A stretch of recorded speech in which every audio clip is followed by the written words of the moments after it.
et que l'hiver me semble long et interminable. Surtout quand on ne fait pratiquement pas de sport d'hiver. Je passe le plus clair de mon temps à gamer, ou ben donc à scroller sur TikTok, sur Facebook, ou Instagram, etc. Qu'est-ce que je pourrais bien faire pour m'oxygéner l'âme et le cerveau? Ah ben je le sais, mais louer un chalet dans le bois et aller faire de la raquette. Est-ce que ça vous tente de venir avec moi? Let's go, on part! Mais avant de partir, ça va quand même un peu de préparation. J'ai besoin de mon sac de couchage, j'ai besoin de ma valise pour mettre mon linge, mes bâtons de marche, j'ai besoin aussi de mes raquettes, et puis, bien sûr, mes 2 bonnes grosses glacières pour mettre ma bouffe. Il me semble que j'ai bien du stock pour 2 jours. Bon, c'est pas grave, vaut mieux trop que pas assez. Bon, je partirai pas habillé comme ça quand même, on est l'hiver, il fait quand même froid. Donnez-moi 2 secondes pour me changer. Et voilà, c'est réglé. Bon ben, let's go, on part.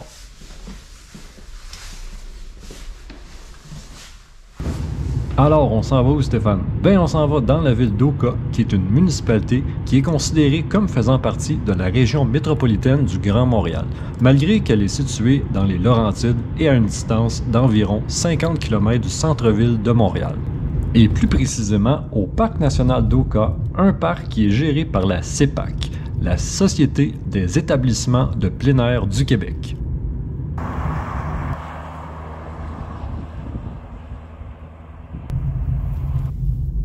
Bon, dans quelle direction qu'on va? Chalet par là. On suit la flèche.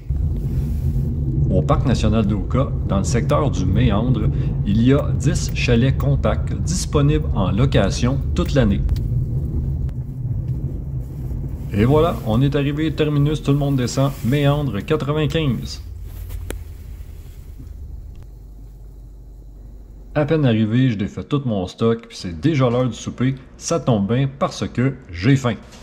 Après avoir englouti ma poitrine de poulet et ma salade de pâtes, c'est le temps d'aller faire un petit peu d'exercice pour bien digérer. Je décide donc de sortir prendre une marche à l'extérieur, histoire de découvrir le site et de tâter le terrain un peu.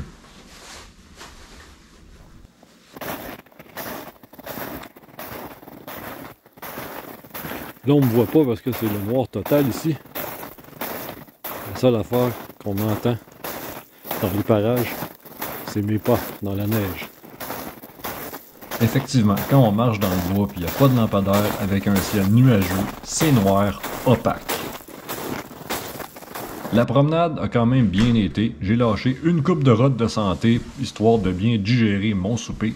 Maintenant, c'est l'heure de se mettre relax, lire un bon livre avec une bonne tisane avant de fermer la dernière lumière et de faire dodo.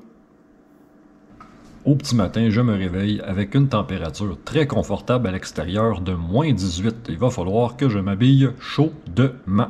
Mais avant de sortir, très important, il ne faut pas que j'oublie le repas le plus important de la journée, mon déjeuner.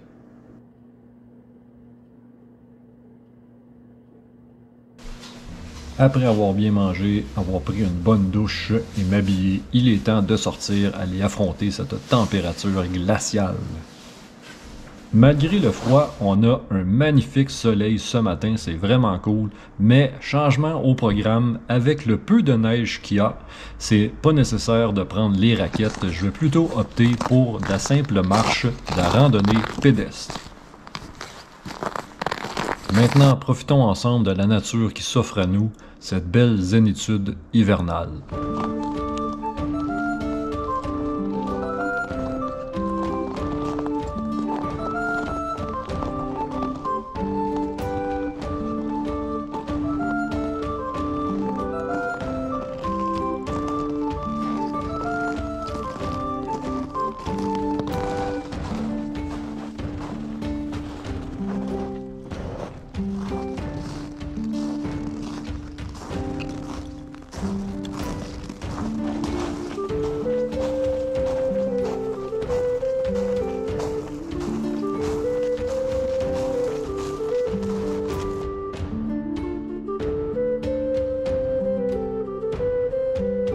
Quand je marche en forêt, je me sens comme un vrai coureur des bois. Non pas comme une bouteille d'alcool à base de sirop d'érable, mais je parle de ces valeureux colons français qui parcouraient des milles et des milles pour faire le commerce des fourrures avec les Premières Nations à l'époque de la Nouvelle-France.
Le lac des Deux Montagnes complètement gelé l'hiver. Il y a quelque chose de thérapeutique là-dedans. Un endroit qui est bondé de monde l'été. Une plage qui fourmille d'activités où l'on peut sentir des odeurs de crème solaire et de barbecue. Prends une pause l'hiver.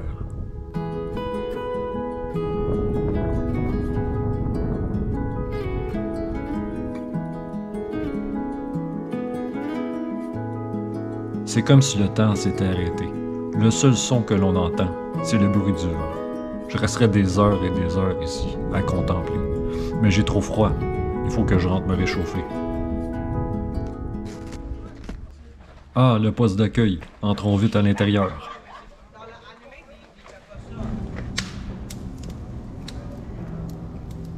Et puis tant qu'à être ici, pourquoi pas passer à la boutique, aller me chercher un petit souvenir.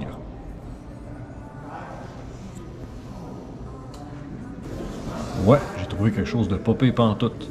La tuque officielle de la CEPAC. Bon, c'est le temps de rentrer au chalet. Il y avait pas cette barrière-là tantôt? Attends.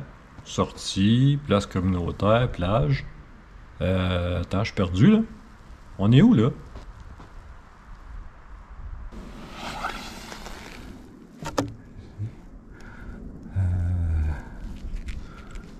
Regarde, ça, c'est le camping. Chemin du camping. Chemin de la plage. Route de la plage. Merde. Ah, je suis à côté. Oh, je suis à côté. Let's go.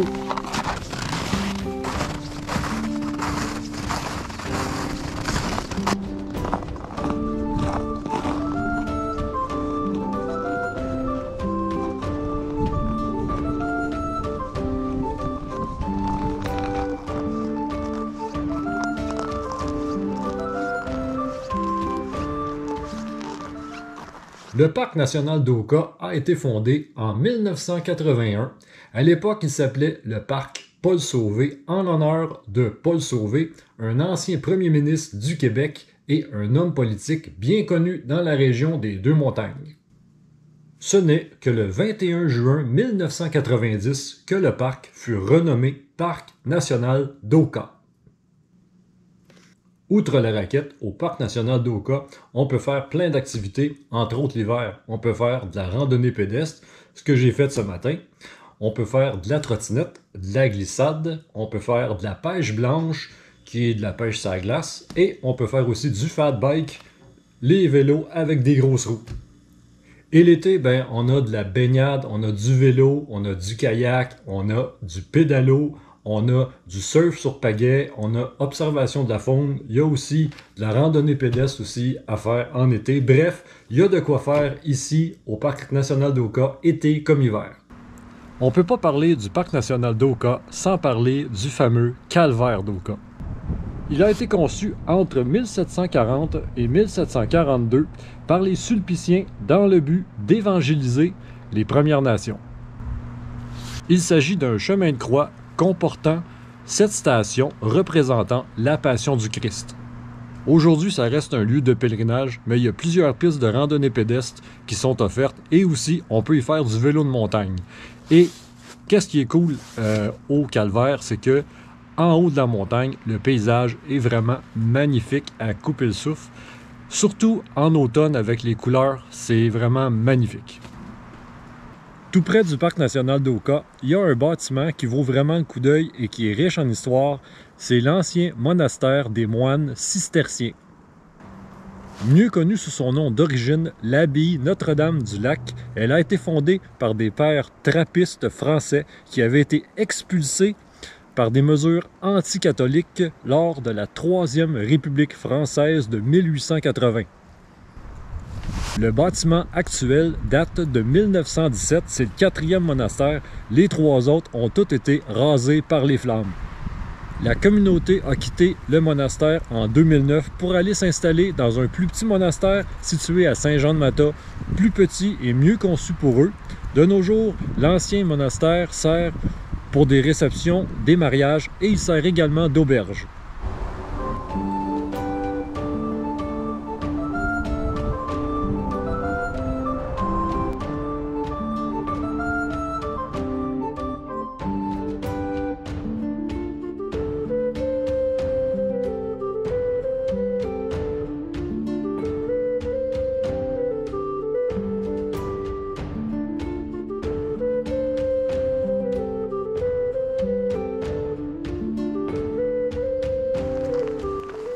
Alors voilà ce qui complète ma petite vidéo sur mon escapade au Parc national d'Oka.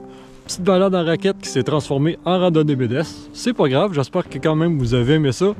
Alors si oui, ben comme d'hab, un petit pouce en l'air, ça fait toujours plaisir. Abonnez-vous à la chaîne si c'est pas encore fait. Et puis ben moi, je vais profiter encore un petit peu de la nature avant de reprendre la route. Et sur ce, je vous dis à la prochaine. Salut!